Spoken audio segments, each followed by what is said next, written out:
অনেক বছর আগের কথা। অবনীপুর নামে একটি গ্রাম ছিল। সেই গ্রামেরই এক কৃষক ছিল মানিক। সে তার ছোট একটি পরিবারকে নিয়ে সেই গ্রামে বসবাস করত।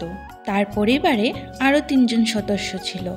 তার বউ উমা, বড় মেয়ে অম্বিকা এবং ছোট মেয়ে মল্লিকা। একদিন কাজে যাওয়ার আগে মানিক তার বউকে বলে, আমার মা মরা মেয়েটাকে আর অত্যাচার করো না, ভগবান সইবে না কিন্তু এই অন্যায়। যাও তো যাও, কাজে যাও। মরণ আমারও হয়েছে যত জ্বালা এই অলক্ষীটাকে নিয়ে। এর মাটা মরল, এর মায়ের সাথে এও যে কোনো মরল না ভগবান জানে। এখন সতীনের মেয়েকে নিয়ে আমার সংসার করতে হচ্ছে। নিজের বউয়ের মুখে এমন ধরনের কথা শুনে মানিক বলে, থামো গিন্নি, আমার মা মরা মেয়েটাকে আর অভিশাপ দিও না। তুমি কি ভুলে যাও তোমারও একটি মেয়ে আছে? তুমি কি তোমার ছোট মেয়ের সম্বন্ধে এসব কথা বলতে পারবে? হয়েছে, যাও তো যাও, এখন কাজে যাও। তোমার বড় মেয়ের হয়ে আর ওকালতি করতে হবে না। তারপর মানিক তার কাজে চলে যায়। আসলে অম্বিকা ছিল উমার সৎ মেয়ে, আর সতীনের মেয়ে বলে উমা তাকে একদম পছন্দ করত না।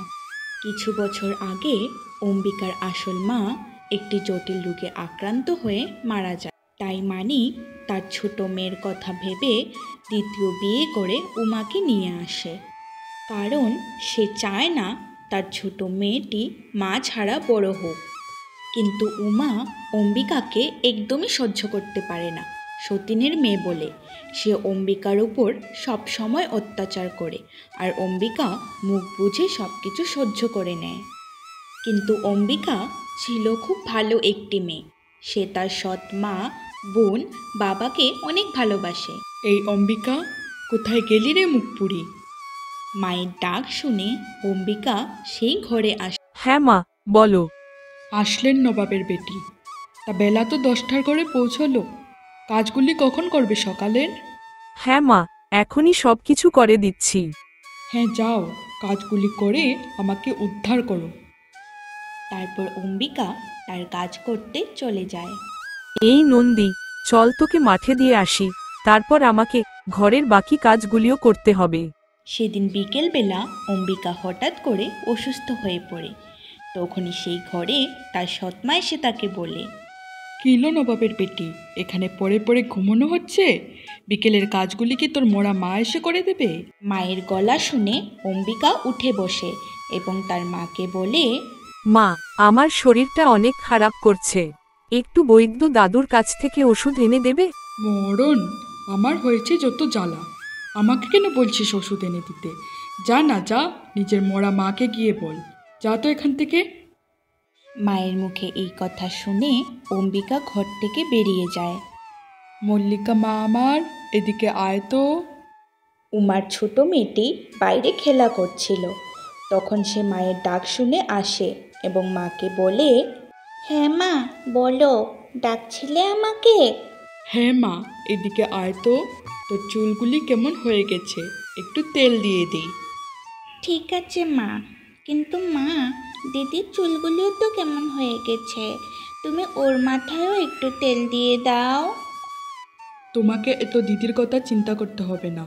ওই অলক্ষী মেয়েটা দেখছি তোমাকেও তার মতো বানিয়ে ফেলবে। আর এইসব কথা বাইরে থেকে দাঁড়িয়ে দাঁড়িয়ে শুনছিল অম্বিকা। এইসব কথা শুনে তার অনেক মন খারাপ হয়। তাই সে তখন তার ঘরে চলে যায়। ঘরে গিয়ে সে তারপর মনে মনে বলতে থাকে, মা গো, কোথায় তুমি? দেখে যাও তোমার মেয়ে কি অবস্থায় আছে। অসুখ হলে একটু ওষুধ এনে দেওয়ার কেউ নেই, আদর করে চুল আছড়ে দেওয়ার কেউ নেই, আমাকে একটু ভালোবাসার কেউ নেই। এইভাবেই অম্বিকার দিন কাটতে থাকে। কখনো কাজ করে, কখনো তো আবার সৎ মায়ের হাতে অত্যাচারিত হয়ে। কিন্তু একদিন হঠাৎ উমা জোরে জোরে চিৎকার করতে থাকে, হায় রে হায়, আমার সোনার কানেরটা চুরি হয়ে গেল। কোন পোড়ামুখী আমার সোনার কানেরটা জানি নিয়ে নিল রে। উমার চিৎকার শুনে তখন সেখানে অম্বিকা ও তার বাবা আসে। তারপর মানিক তার বউকে জিজ্ঞেস করে, কি হয়েছে উমা, চিৎকার করছো কেন এভাবে? চিৎকার করব না তো কি করব? আমার সোনার কানের দুলটা চুরি হয়ে গেছে। কি বলছো? চুরি কিভাবে হবে? দেখো ঘরেই আছে। নেই গো নেই, কোথাও নেই। যার ঘরে এরকম আস্ত একটা অলক্ষ্মী আছে, তার ঘরে লক্ষ্মী থাকবে কি করে?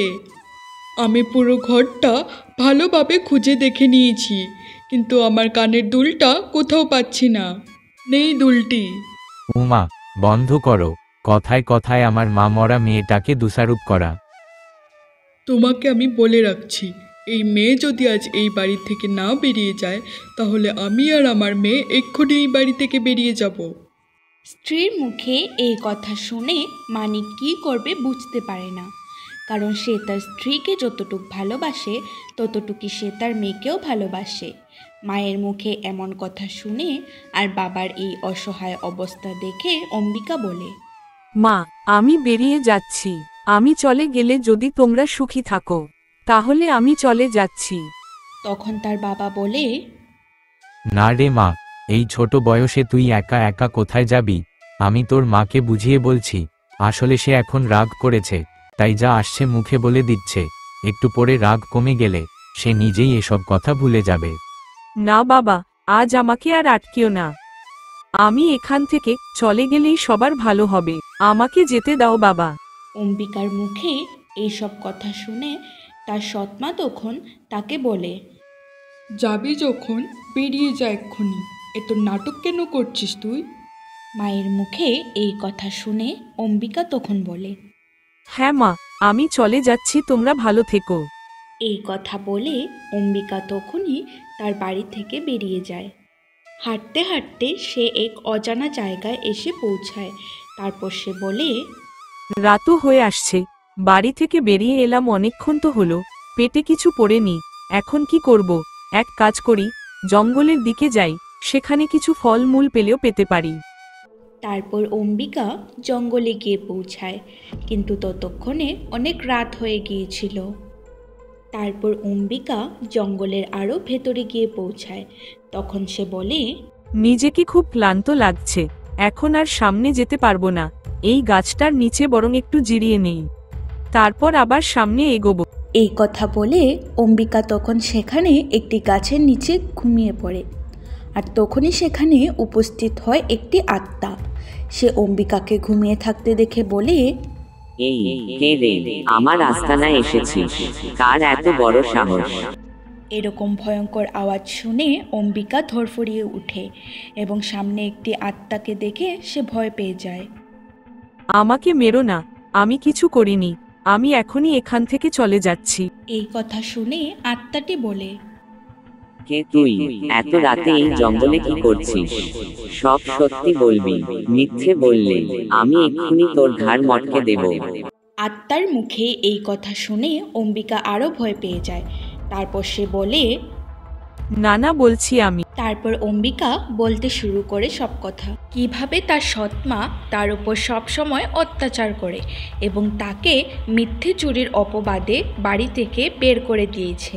ইসরে দজ্জাল মহিলা, এরকম একটি ফুলের মতো মেয়ের সাথে কেউ এমন করে? আচ্ছা, তোর যতদিন খুশি তুই এখানে থাকতে পারিস। এই জঙ্গল আজ থেকে তোরও, কিন্তু মনে রাখবি এখানে। আত্মাটির মুখে এই কথা শুনে অম্বিকা মনে মনে বলে, একটি আত্মাও কি এত ভালো হতে পারে? ঠিক আছে, ধন্যবাদ তোমাকে আমাকে এখানে থাকতে দেওয়ার জন্য। এইভাবেই অম্বিকার দিন সেই জঙ্গলে কাটতে থাকে। সে সেই জঙ্গলের পশু পাখিদের সাথে খেলাধুলা করে। সারাদিন খেলাধুলা করার পর সে যখন ক্লান্ত অনুভব করে, সে তখন সেই আত্মাটির কোলে ঘুমিয়ে বিশ্রাম নেয়। একদিন অম্বিকা আত্মাটিকে বলে, তুমি অনেক ভালো গো। আমি আমার বাড়িতে দেখতাম আমার সৎ মা আমার ছোট বোনকে অনেক ভালোবাসে, ঠিক যেমন তুমি আমাকে বাসো। তাই আজ থেকে আমি তোমাকে আত্মা মা বলে ডাকবো, কারণ আমি প্রতিদিন যে ভালোবাসা পাওয়ার জন্য অপেক্ষা করতাম, আমার সৎ মা কখনো সেই ভালোবাসা আমাকে দিত না, কিন্তু তুমি ঠিক মায়ের মতো করে আমাকে ভালোবাসো। অম্বিকার মুখে এই কথা শুনে আত্মাটি তাকে বলে, ঠিক আছে, তুই আজ থেকে আমাকে আত্মা মা বলেই ডাকিস, কারণ আমারও ঠিক তোর মতোই একটি মেয়ে ছিল। তার একটি জটিল রোগ হয়েছিল, কিন্তু টাকার অভাবে আমি আমার মেয়ের চিকিৎসা করাতে পারিনি। তাই আমার মেয়ে মারা যায়, আর মেয়ের সুখে আমিও কিছুদিন পরে মারা যাই। তাই তোর মুখে মা ডাকটা শুনলে আমার আত্মাও কিছুটা শান্তি পাবে। আমার মেয়েকে ওই মহিলা এত কষ্ট দিয়েছে। মেয়েটা নিজের বাড়ি ছেড়ে এই জঙ্গলে পড়ে আছে। এবার আমার মেয়েকে তার ঘরে ফিরিয়ে দিতে হবে। তার আগে ওই দজ্জাল মহিলাটির ব্যবস্থা করতে হবে। পরের দিন অম্বিকা গাছ থেকে ফল পাড়ছিল। তখনই সেখানে তার আত্মা মা আসে এবং তাকে ফল পাড়তে দেখে বলে, অম্বিকা এইদিকে শুনো তো। অম্বিকা তার আত্মা মায়ের ডাক শুনে পেছনে ঘুরে এবং বলে, কি হয়েছে আত্মা, তুমি আমায় ডাকছিলে? শোন মা, আমি একটা কাজে যাচ্ছি, সাবধানে থাকবি। আমার ফিরতে রাত হবে। ততক্ষণ পর্যন্ত তুই এই জঙ্গলের বাইরে যাবি না। ঠিক আছে আত্মা, তুমি পারলে একটু তাড়াতাড়ি চলে এসো, কারণ তোমাকে ছাড়া আমার এই জঙ্গলে একা একা থাকতে একদম ভালো লাগে না। হ্যাঁ, আমি খুব তাড়াতাড়ি ফিরে আসব। সাবধানে থাকবি। এই কথা বলে আত্মাটি সেখান থেকে চলে যায়। আর এইদিকে উমা বসে তার বাড়িতে কাজ করছিল। তারপর সে বলে, ধ্যাত, এই অম্বিকাটাকে বাড়ি থেকে না বের করলেই ঠিক ছিল।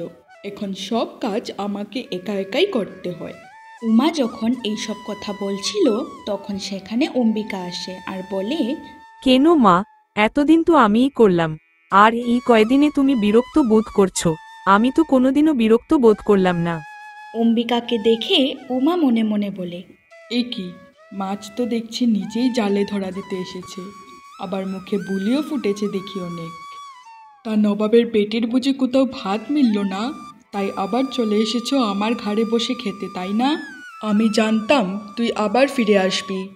হ্যাঁ মা, আমি ফিরে এসেছি, কারণ এটা আমারও বাড়ি, তাই আমার যখন খুশি আসবো আর যখন খুশি যাব। অম্বিকার মুখে এই কথা শুনে উমা অনেক রেগে যায়। তারপর সে তাকে বলে, তুই আমার মুখে মুখে তর্ক করিস? এত সাহস তোর? দাঁড়ারে তবে, এক্ষুনি দেখাচ্ছি তোকে আমি মজা। দাঁড়াও মা, একদম আমার কাছে আসবে না তুমি। যদি আমার কাছে আসো আমি বাবাকে বলে দেব কানের দুল তুমি তোমার ভাইকে দিয়েছো, আর মিথ্যে চুরির দায় আমাকে বাড়ি থেকে বের করে দিয়েছিলে। অম্বিকার মুখে এই কথা শুনে উমা অনেক অবাক হয়। সে বুঝতে পারে না অম্বিকা এই কথা কোথা থেকে জানলো। তখন সে বলে, তুই কিভাবে জানলি এই কথা? তোকে কে বললো এই কথা?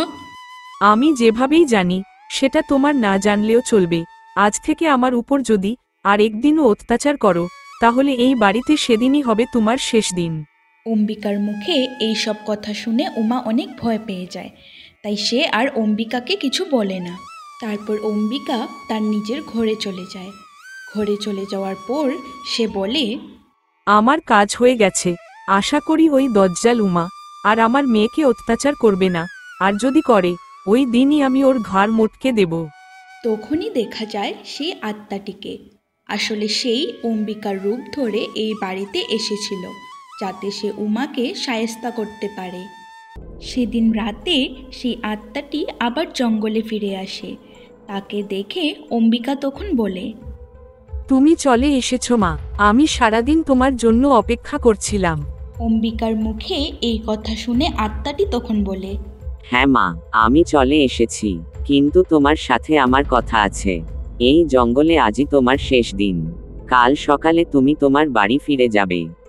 এই কথা শুনেই অম্বিকা তখন বলে, না আত্মা, আমি তোমাকে ছেড়ে কোথাও যাব না। আমি বাড়ি ফিরে যাব না। বাড়ি ফিরে গেলে আমার সৎ মা আবার আমাকে অত্যাচার করবে। বাড়ি ফিরে গেলে আমি আর তোমার ভালোবাসা পাবো না। আমি তোমাকে কথা দিচ্ছি, তোমার সৎ মা তোমাকে আর অত্যাচার করবে না। তুমি বাড়ি ফিরে যাও, কারণ একটি আত্মা ও মানুষ কখনোই একসাথে থাকতে পারে না। এটি প্রকৃতির নিয়মের বাইরে। তুমি যখনই আমাকে মন থেকে ডাকবে, আমি তোমার কাছে চলে আসব। এই কথা শুনে অম্বিকার আর কিছু করার থাকে না, তাই সে রাজি হয়ে যায়। পরের দিন সকালবেলা অম্বিকা বাড়ি ফিরে যায় এবং তাকে দেখে তার বাবা বলে, কি রে মা, এত সকাল কোথায় গিয়েছিলি? তোর মা বলল কাল দুপুরেই তুই ফিরে এসেছিস। রাতে তো খেতেও আসলি না। আমিও আর তোকে ডাকিনি, ভেবেছিলাম তুই হয়তো অনেক পরিশ্রান্ত, তাই ঘুমিয়ে পড়েছিস। বাবার মুখে এই কথা শুনে অম্বিকা অনেক অবাক হয়। তখন সে মনে মনে বলে, আমি তো এই মাত্র বাড়ি আসলাম, তাহলে মা আর বাবা কেন বলছে আমি গতকাল দুপুরে এসেছি? কে এসেছিল গতকাল? বুঝতে পেরেছি, তার মানে কাল আত্মা মা আমার রূপ ধরে এসেছিল, তাই সে বলেছিল তার কোনো কাজ আছে।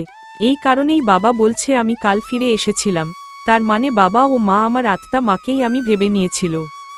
তখন অম্বিকা তার বাবাকে বলে, হ্যাঁ বাবা, আমি কাল রাতে ঘুমিয়ে পড়েছিলাম, অনেক ক্লান্ত লাগছিল, আর এখন একটু হাঁটতে বেরিয়েছিলাম। আসলে অনেক দিন তো গ্রামের বাইরে ছিলাম, তাই গ্রামটিকে একটু ঘুরে ঘুরে দেখছিলাম।